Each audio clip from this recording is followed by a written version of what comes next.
Good afternoon, everyone. My name is Colleen Brock, and I am the manager of medical programs at the Immune Deficiency Foundation. I would like to welcome you to this session, the various hyper-IgE syndromes. Immune Deficiency Foundation education events offer a wide array of educational presentations, including presentations developed by healthcare and life management professionals invited to serve as presenters. The views and opinions expressed by guest speakers do not necessarily reflect the views and opinions of IDF.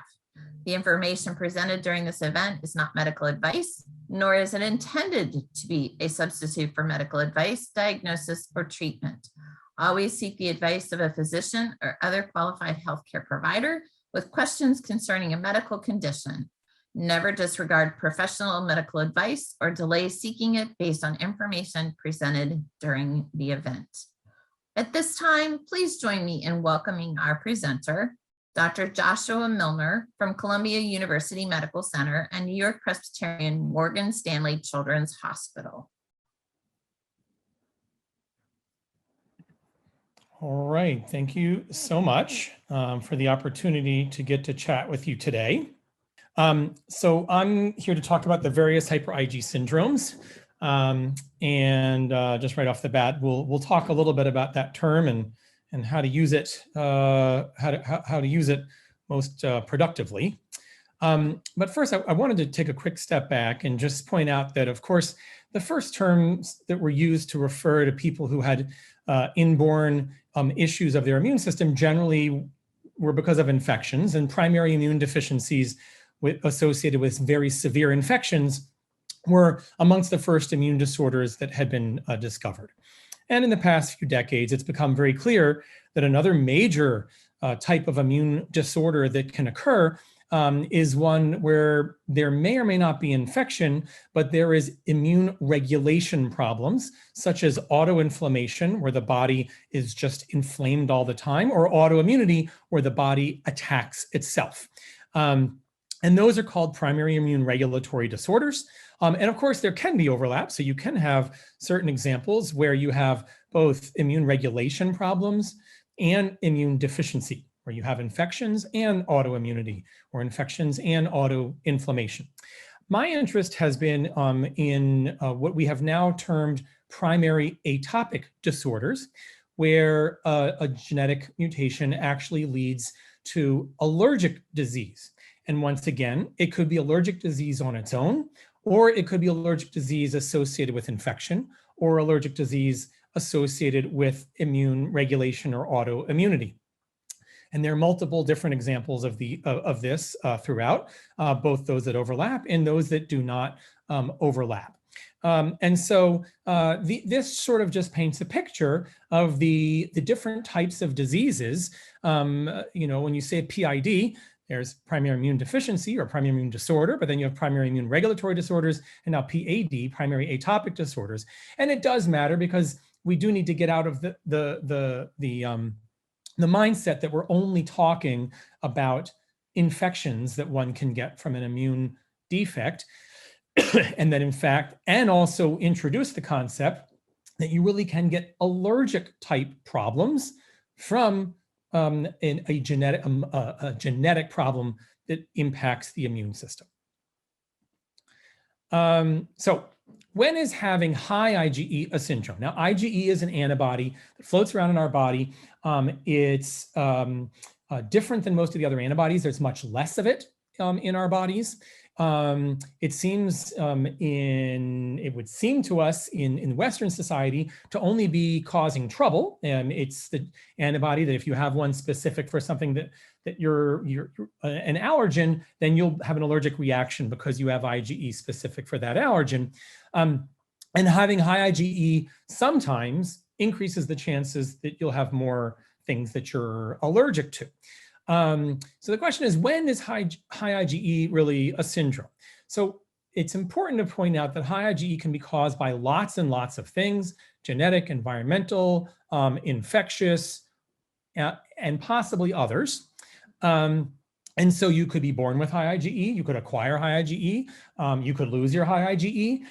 Your high IgE could be literally only while you're infected, or it could be something that gets triggered and then you have that for the rest of your life. There are a bunch of different ways that IgE can end up being elevated. It doesn't always mean you're more allergic. Generally speaking, let's say having worse eczema will make your IgE high, but in other cases, your IgE is high and it's not being driven by anything. It's just reflecting a problem. It's not being driven by an allergy. It's just reflecting some other issue going on in your body. It doesn't mean something's going bad necessarily when your IgE is high. And the truth is that garden variety eczema, and by that I just mean where it's not known to be associated with a syndrome, that's where we see the highest IgEs of them all.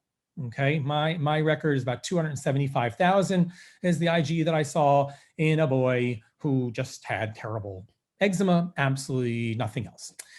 And again, as his IgE got better, as his eczema got better, his IgE went way down. There are rare cases where a genetic mutation might be the cause of that high IgE, and we only know a few of those. So there could be many genetic mutations that lead to high IgE and whatever else. We only know some of them. So that means that we may tell you, you've got a syndrome that leads to high IgE, but I just haven't been able to figure out what it is because I only know of 20 different diseases and there are yet to be discovered another 80 and you might have one of them. There are, like I said, and so again, it may look like, yeah, there must be a syndrome explaining this high IgE, but we may not know the gene. Okay, so what should make you think about that it could be a syndrome as opposed to some other cause? So starting from very, very early in life, especially like if it's within the first week of life, that begins to tell us something. By that, I mean the symptoms. Certainly if you have elevated IgE at birth, that's not normal. IgE is essentially 0 at birth for most. If you have other family members who have something related, and related could be other kinds of allergies, autoimmune problems, fever disorders, cancers, early or strange cancers, or infectious issues of any kind. They could be representing the same genetic problem, even though in one person there was allergy and the other person there was not. The types of infections, which is one of the most common ways that a primary atopic disease might present, obviously thrush is a main way. Mucocutaneous candidiasis is a main hint. Viral skin infections like eczema herpeticum, which we used to think was just like what happens to somebody when they have really bad eczema, but actually it probably reflects a genetic difference in that person, why their severe eczema leads to eczema herpeticum, whereas others do not. And warts absolutely can be. Significant molluscum contagiosum, which can always happen in babies, but if they become much more diffuse all over the body or persist or start later in childhood, then that can be a clue that eczema, don't blame it on the eczema. The eczema is just telling you something the same way that those warts are telling you something. Having a significant connective tissue abnormality, something non-immune that makes it look like a syndrome, certainly can be a hint, but I would point out being hypermobile, which is one of the main ones that we talk about, having joint hypermobility is quite common, especially in kids. So it really doesn't tell us a lot. We see hypermobility a lot in a number of genetic disorders, but we see very few genetic disorders in people who have hypermobility. And my brother, he's a dentist, and he has informed me it is not that exciting to have retained childhood teeth. It happens pretty commonly. That being said, again, you will see retained childhood teeth specific to certain disorders. It's just that it may not be, it may also just be something that happens relatively commonly without any associations. If the person with the allergy also has, let's say, early onset autoimmune disease, if it's a boy who has hypothyroidism and a high IgE, or if someone has thrombocytopenia and a high IgE and bad allergies, that can be your hint right there that this is a genetic disease of the immune system. And certainly if that person also has autoinflammatory syndromes like recurrent symptoms like recurrent fevers or bad mouth ulcers that are not being otherwise explained by anything else. So when that comes along with the bad allergic disease or the high IgE, that can be your clue. To make it clear, there are syndromes classically associated with high IgE. And notice I'm not calling them hyper IgE syndromes. There are syndromes classically associated with high IgE where there are individuals who have completely normal IgE, completely normal. And lots of PIDs as other PIDs that we don't usually think of necessarily as associated with having high IgE, that you can see it, okay? You can see it. In Omen syndrome, you can have many different genes causing Omen syndrome, which is a form of SCID where a few cells leak out and cause all kinds of problems, including high IgE. But also people with ADA SCID can have significant allergic issues, even though we don't tend to think of them as part of a syndrome associated with high IgE. Okay. Now, but indeed, as we're learning more and more, it is likely the case that sometimes just allergy could be a syndrome. Now, I want to get on the point of high IgE just a little bit more. And I want to point out that this is national data across the board of individuals from the US, children and adults. And just to point out that about 5% of people who have IgE against anything, birch pollen, dust, cockroach, milk, whatever it is, you just have to be allergic to one thing. Amongst that group of people, about 5% of them have an IgE greater than 1,000. And a substantial percent have IgE higher than 5,000. And the same for asthma. Just having asthma, just amongst all asthmatics, a tremendous percentage of them, relatively speaking, have an IgE over 1,000, and quite a significant number have an IgE over 5,000. So even though it's more rare, that's a lot of people. Now, again, perhaps we'll find that many of them have a syndrome that we don't know about, but I'm just pointing out that these folks are in the regular run-of-the-mill healthcare. They're not seeking specialty care or anything like that, and they've got high IgEs at a relatively high rate. Now, let's go through some of these disorders. And so from the point of view of the allergic problems that the patients have, the one that's been obviously most well known that we're talking about here is high IgE. And again, I don't call it hyper IgE. Hyper IgE was an observation in an initial patient with Job syndrome when IgE was first able to be measured, and that patient had a certain set of symptoms and had the high IgE, so it got called a syndrome, a hyper IgE syndrome. And as we've gone to learn more and more and more, there are many different syndromes that can lead to high IgE and to infection and to eczema and the different types of things. But then within those groups, there are different subgroups that can look similar. The syndromes, despite different genetic mutations, can cause syndromes that look similar to each other. So let's take the high IgE syndromes.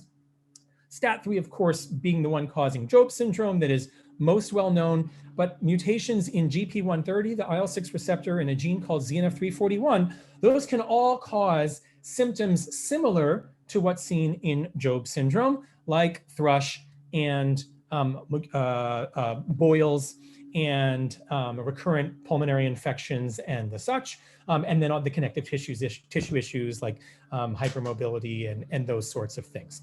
And so those syndromes are, they can be grouped together. There's another group called PGM3 deficiency, DOC8 deficiency, CARD11 dominant negative, or CARD14 dominant negative disorders. They have very high IgE. They're associated with infections. They're even associated with connective tissue problems, but they look different than the ones related to STAT3. Again, historically, because they were discovered earlier, people called them, some of them, it's the recessive hyper IgE syndrome. It's PGM3 deficiency, it's DOC8 deficiency. CARD11 dominant negative disease, which I'll talk about a little bit more, is a dominant disorder of high IgE infection and bad allergy. And so that's an autosomal dominant disorder associated with high IgE. The other type of inflammation is, instead of necessarily high IgE or having allergic reactions, you have those that are associated with chronic allergic inflammation, like eosinophilic esophagitis or eosinophilic GI disease, or chronic eczema, chronic asthma, chronic urticaria, chronic hives. Those can be seen in a variety of these disorders. Some of them are well known as also being primary immune deficiencies or primary immune regulatory disorders. And others, such as Loeys-Dietz syndrome, it's really primarily associated with allergy, and a number of connective tissue disorders that overlap actually with hyper IgE, with STAT3 causing high IgE syndrome.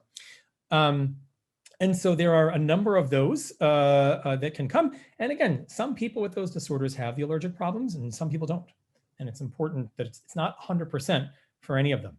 And the last group, which is really the group that probably has taken the longest to sort of recognize, that's where the mast cell itself, the cell in your body that releases histamine and all sorts of trouble when you have an acute allergic reaction, when the mast cell has a problem, and then you get problems that happen when you have acute allergic reactions. So there's an example here of a man who's just put his arm on a vortex, which spins really, really, really fast and causes vibration. He has a genetic mutation that affects a protein in mast cells that causes them to release histamine and everything else when they're vibrated. And it's really rather remarkable. Can't sit in the back of a bus, can't mow a lawn because he breaks out. And it's a dominant disorder. It's in many people in his family and other more distant family members from a founder population in Lebanon. My lab had found, and that was found by Dean Metcalf and Hirsch Kammerow, who used to work with me at the NIH. My lab had found, along with Ian Kastner's lab and Mike Umbrello, PLC gamma 2 mutations that lead to something called PLAD. And PLAD causes, at birth, this strange rash that looks like the poor baby's toes were burned. And then later on in life, they found that anything that caused evaporation cooling, air conditioning, a fan, or a tear going down your cheek and evaporating led to hives. If they jumped into a cold pool, they could have anaphylaxis from birth for their entire lives. And it was due to a very a rare mutation in PLC gamma 2. In none of these people was it like, oh, I was fine until I was age 10. They had it all the way from birth. They had the cold urticaria. Not everybody had the nasty rash that you see on the boy's toes, but there is definitely just about every single one of them had cold urticaria, cold hives, or cold itching and redness and swelling that resulted from evaporative cooling. Some of them also had an antibody deficiency and needed to be on IVIG, but only a small proportion of them. And some of them had autoimmune disease, right? So you can see an example of the various ways that it can look. Now this, I certainly hope that no one's going to actually try and memorize all the different molecules that are being shown here, but it's just to illustrate the pathways to get an idea of what's going on to cause these allergic issues or the high IgE. And so one of the pathways, of course, is where the mast cell itself is having a disorder and you're having allergic reactions. Again, you may or may not have IgE in that case. Then there's something called cytokine signaling. These are the messages that go throughout our body and tell our immune system to turn on and turn off in certain ways. And so STAT3 is a very important molecule for making those cytokines signal. One of those cytokines is IL-6. And if you're missing the IL-6 receptor or STAT3, you get high IgE, you get eczema, and you get infections. Also, I'll get into this group of disorders over here of JAK1 and STAT5B, but only to point out that it's not always that you've lost function of the protein when you have these primary atopic disorders. It could also be that you've gained function. So in the example of the vibratory urticaria and the cold urticaria, the mutation turned the protein on, and that is causing the problem. Here again, in patients with JAK1 or STAT5B gain of function, the protein gets turned on and they can get high IgE and eczema and hives and very, very high eosinophil count. But the reason why I'm putting it here and even mentioning it is JAKs, which are in this pathway of cytokines and then JAKs and then STATs, can be inhibited with JAK inhibitors. Those are now being used in many disorders. There are probably folks at this meeting who are on JAK inhibitors, but you can use them for allergic diseases as well, especially when you get a bit of a clue as to what the mechanism of the disease is. And so So that's one group, and you can get pneumonias, you can get boils, you can get eczema and high IgE when you have STAT3 pathway problems. In contrast, when you have problems with the T cells working, okay, it's the game of telephone of the actual thing you're fighting and the T cell trying to figure out how to fight it. And that can be grouped with actinopathies where there are problems with actin, like you would have in Wiskott-Aldrich or DOCK8 deficiency. In those cases, you can get recurrent infections, recurrent respiratory infections. You can get high IgE, you can get eczema, a lot of allergic reactivity, but you also get many more viral skin infections than you do in those who have cytokine signaling problems. Many more viral skin infections in general will happen associated with a high IgE. And again, some people might get fooled and think, oh, well, it's just bad eczema and the eczema is making the immune system bad. No, in these cases, the immune system is bad, or not bad, but not working properly. And it's giving eczema as one symptom and getting the viral skin infection is another symptom. Sometimes it can be very bad.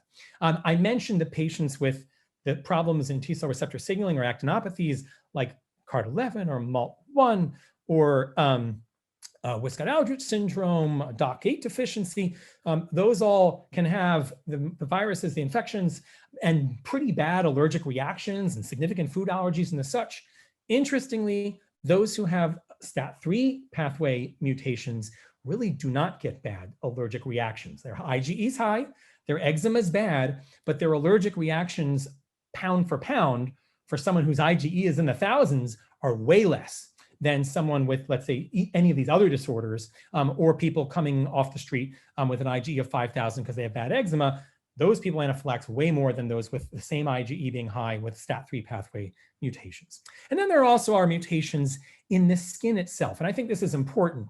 You can have a mutation in the skin barrier, okay? The mortar that keeps the bricks together, your skin cells together, and keeps a nice barrier on your skin. When you have mutations there, as can be in Netherton syndrome or SAM syndrome, due to SPINK5 mutations or desmoglein-1 mutations, when you're born with that mortar not working well, you actually can have significant atopic dermatitis, eczema, and other kinds of allergies, even though your immune system that comes from your bone marrow is completely normal. Okay, and it's an important point. Even though you may get a super infection here and there, you may get a cough or a cold, and because of the terrible eczema, you might think that's an immune deficiency, when really it's just a problem that barrier is not working the right way. And remarkably, they don't get too many infections despite having this porous skin. Mostly, they get really bad eczema, terrible eczema, and other allergic disease. Now, one of the very important molecules that makes allergy happen is something called IL-4. IL-4, which is depicted up here, was actually discovered by my mentor, Bill Paul, of blessed memory. And IL-4 is important because it's necessary for most allergic responses. IL-4 drives higher IgE. It's one of the main ways that IgE is driven high is by IL-4. And so there has been a lot of news and excitement over an injected biologic medication called dupilumab or Dupixent, because it can block IL-4 and very successfully treat a number of different allergic disorders. And it also happens to make the IgE go down. Although, again, I think the problem is the allergic inflammation, not the IgE being high, that's really causing the trouble for most folks who have either terrible eczema, terrible asthma, terrible nasal polyps. Even it's been in trials for eosinophilic gut disease and the such. Lots of different things that dupilumab has been helpful for, because it blocks one of the most fundamental molecules in causing allergic disease. And I would just point out that the IL-4 receptor, which is just this thing down here that gets blocked by dupilumab, the IL-4 receptor is overexpressed in STAT3 loss of function Job syndrome and in patients with urban deficiency, which is something that inhibits TGF-beta and needs STAT3 to work properly. In both of those cases, the IL-4 receptor is highly elevated, and we've treated patients with dupilumab who have those disorders, and their responses have been amazing. And again, I think that's because we've gotten at the pathway where there's trouble. We don't need to know what the underlying reason is for lots of people who end up going on dupilumab because it helps a lot of things. But I'm just pointing out that the actual inborn disorder, immune disorder that the person has in this particular case could directly be tailored to could find a therapy that's directly tailored to that particular disorder. As I mentioned before, how does the IL-4 receptor and many other cytokines, how do they play the game of telephone to tell a cell to do something bad or do something good? They go through these JAKs and then the STATs. And so JAK inhibitors, they're not antibodies that you inject, they're molecules that you can swallow, or they put it into creams, put it on your skin and treat eczema that way. And so these are very, very important and powerful drugs. I'm mentioning them because they can very much help allergic disease no matter what the cause, but in particular, when you know that there's a pathway that's been specifically disrupted because of the particular genetic disease that you have. I've put this here this is a chart of the various different types of syndromes associated with high IgE and or allergy. It is not a complete chart. There are going to be several of them. Even after I've listed them all, they're not a complete chart, and these are not all of the features of them, but I've just sort of put them out here and highlighted in red some of the things that can really sort of be unique to that particular one. So when anaphylaxis is rare, that's relatively unique to STAT3 dominant negative or IL-6 receptor or GP130 deficiencies, or I should have put in there ZNF341 deficiency. Poor inflammatory responses. These patients often don't mount great fevers, do not tend to have abscesses that are painful. They get abscesses, but you barely even know. It's just a lump because you're not getting a typical inflammatory response. And they're the folks who can have a number of connective tissue abnormalities, some of them. CARD11 dominant negative mutations that I may have mentioned. And MALT1 deficiency, CARD11 and MALT1 are in that T cell receptor game of telephone. So as we said, viral skin infections, in addition to the other types of allergy and respiratory issues, they can certainly get significant allergic disease. DOC8 deficiency, which was found way back, as well as ARPC1 deficiency and a new one, HAM1. Again, these are all in the actin. This is actually the ladders and the cytoskeleton that's inside of a cell that makes it move the right way. And when it doesn't move the right way, the cell actually can fall apart in the skin. So Helen Sue has shown beautifully that one of the reasons you get viral skin infections in DOC8 deficiency is because the cell falls apart as it goes into the skin because the thing that holds it together is abnormal. We have Wiskott-Aldrich syndrome, which is also associated with low platelets. PGM3 deficiency. You can get terrible allergic disease, terrible infections, but it also can be associated with significant developmental delay, where there are not so many others with the allergy where you can get this significant amount of a developmental delay, motor and cognitive. Prolidase deficiency can be associated with significant skin ulceration and really, really high IgE. IL-21 deficiency can be associated with cryptosporidial infections and liver disease, and it can be associated with high IgE. Netherton syndrome and CARD14 are two that are where you get the barrier has a problem, and those patients can get bad eczema, some other allergic disease. And in the case of CARD14 deficiency, you can see boils and viral skin infections because it's not just the brick and mortar. It's actually CARD14 helps actually make the natural antibiotics. And when you don't have them, then you can get lots of bugs growing in the skin, and that's where CARD14 is expressed. I mentioned PLC gamma 2, cold urticaria from birth is an important point. STAT5B loss of function can lead to short stature and autoimmunity. STAT5B gain of function can lead to short stature and allergy, as I mentioned before, and really, really high eosinophil counts. As I mentioned, Loeys Dietz and Urban mutation have connective tissue abnormalities and a lot of allergic issues. And IPEX syndrome has every kind of immune regulation problem, including high IgE. And this is just to point out a list of a bunch of more typical primary immune deficiencies and to point out that a lot of them can be associated with atopic dermatitis and food allergy and high IgE, in addition to the infections, of course, that we know very well. I haven't even filled out all the infectious clues because that's sort of intrinsic to what those disorders are. Okay, so just to to color this just for a couple of minutes, eczema, when eczema is in the cards, this is card 11 dominant negative mutation. That's why the jack is there. It's card 11, I guess. The individuals with card 11 mutations, dominant negative mutations, can have molluscum, which is this, and can have eczema, which is here, and can have terrible skin superinfection, which is here. Maybe some tooth abnormalities, we were not so sure. The respiratory infections, which is shown here, eosinophilic gut disease, which can be shown here, and nothing. Some people carry it and don't have very many symptoms at all. Or, and even more interestingly, some people carry it and only have run-of-the-mill allergic disease and nothing else. And you only know about them because of their family member who's got more severe disease. And it's really a remarkable thing. And it's a potentially exciting thing because it means that we may be able to identify bad allergic disease alone from as a single gene problem, instead of just saying, oh, you got bad luck, change your pillows and, move to the beach or whatever it is that people do. This is really something that it could be that the genetics are dictating it. Again, it's a dominant disorder with highly varied different types of presentations, and it's caused by certain mutations in card 11. And every new mutation that one finds in card 11 has to be validated to show that it's causing this dominant negative thing where your bad copy is actually interfering with the good copy. If you're actually just missing one copy of card 11, no problem. It's just like STAT3 mutations where you have to have a dominant negative activity where the bad genetic product is interfering with the good one, and you get this type of disorder.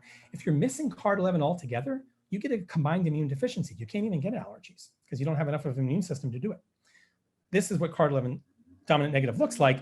And this is just a list. And the reason I show this list is, okay, 90% of the people, at least that were sent to us, had allergic disease. 2/3 had skin viral infections. 2/3 had respiratory infections. If you look at this list, you see lots of different things. You see common variable immune deficiency. You see neutropenia. You see warts. You see severe IPEX-like presentation with multi-system autoimmunity, failure to thrive.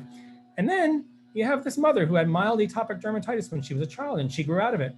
Her son has severe atopic dermatitis and eczema herpeticum. Both got the same mutation. Okay, so it really points out that this may be something that's not so rare. As I said, MALT1 and card 11 work together. They can cause significant allergic disease. You need it for them to work together. And just to point out how important this pathway is, the LEAP study, which took babies at risk for getting food allergy and delayed introducing giving them peanut until the age of 5, and then looked to see if that placed them at increased risk for peanut allergies instead of introducing peanut immediately during infancy. And remember, it was almost a 10 or 12-fold increased risk in those who waited until age 5. They developed peanut allergies at almost a 10-fold increased risk. Well, still, 90% of them didn't get peanut allergy. And so a genetic analysis was performed. What is it genetically about the people that got the peanut allergy versus the ones who did not, even though they both waited until age 5 to get peanut? And one of the main genetic differences that they found was in MALT1. The very gene that when it's really highly mutated, you can get a severe syndrome of infection and high IgE, and you need a bone marrow transplant. It can contribute in milder form to good old-fashioned allergies. And so there's some work our European colleagues estimate that maybe 10 to 15%, maybe 30% of eczema could be explained with specific genetic issues. 10% of eczema 10 to 12% of eczema could be explained by rare mutations. The same way that you might say that, chronic mucocutaneous candidiasis would be explained by a rare mutation. Here, atopic dermatitis is being explained by a rare mutation, and that would be a primary atopic disorder. This is just to really illustrate this. So someone came to us, bad eosinophilia, urticaria, autoimmunity, enteritis, gut disease, high IgE, and short stature. Actually, this patient here specifically came to Stuart Turvey. And also Dusan Bogdanovic had another family with a similar thing, which disappeared. They both had relatively similar presentations, not much in terms of infection, really not much. And they were put on a JAK inhibitor, that group of drugs I was telling you about that that stops the cytokine signaling. Their eosinophils went all the way down to normal, and they got back up on the growth chart, which is really remarkable. And then right there with JAK1, as I mentioned, it activates STAT5B. And so we referred a baby with urticaria from birth, high IgE, diarrhea, profound eosinophilia, and not growing very well. Same thing, it was a gain of function in STAT5B. So we inhibited it using the JAK inhibitor. And there have now been multiple patients that have been referred. This is with Rachel Eisenberg at Montefiore. And as soon as the JAK inhibitor was started, the eosinophils go way down and again, back up on the growth curve, which is really exciting. And the urticaria goes away. In fact, one of these patients came back. He had peanut allergies and IgE, just terrible, terrible, terrible. He was on this, he was looking absolutely beautiful. And I said, has anything happened? Have there been any, reactions or infections or anything? And they said, well, he had a reaction to peanut because we forgot to give him his dose that day. And I said, you've been giving him peanut? They're like, yeah, well, he's cured once he's on this medication. So we just started giving him all the foods he was allergic to and he's had no problem. So don't try that at home, but it could well be that there's certain types of allergies that absolutely are wiped out by giving, let's say, a JAK inhibitor or something else that targets another pathway because of the specific pathway that's been identified as being the one that's causing the disease. Okay, IgE can be high for lots of different reasons. It can be high in people with a known syndrome. It can be high in people who they've got a syndrome. We just haven't figured out what it is. It has to yet to be discovered. I mean, sometimes it's just allergy. Of course, it also happens with parasitic infections and it happens with some other cancers, unfortunately, and things like that. Pretty rarely in that case. And there really are only a handful of identified syndromes associated with high IgE. And the suspicion for them can be diagnosed clinically, but then you got to do sequencing because you really never know which one it's going to be. And so, having that high IgE just means that's your one symptom, right? It's like saying I have an anemia syndrome. Your anemia could be caused by a bunch of different things. It could come along with a bunch of different things, but you have a lab value that's high. And so you have to be careful to know which type of high IgE causing syndrome it is that's there, whether that's because you know the genetic diagnosis or you're looking at the different symptoms that are associated with it to group it with the different kinds that are there. With that, I will thank you so much for your attention. I'd be happy to take questions and just point out that we are always on the lookout to try and discover what is the cause for this patient's bad high IgE or allergy and whatever else it is that they may or may not have in addition to that. And so thanks so much. Thank you, Dr. Milner, for an amazing presentation. You apparently were so thorough that we actually do not have any questions. So congratulations on an excellent, excellent session. It was very important and greatly appreciated. And with that, we will end this session. Have a lovely afternoon. Thank you.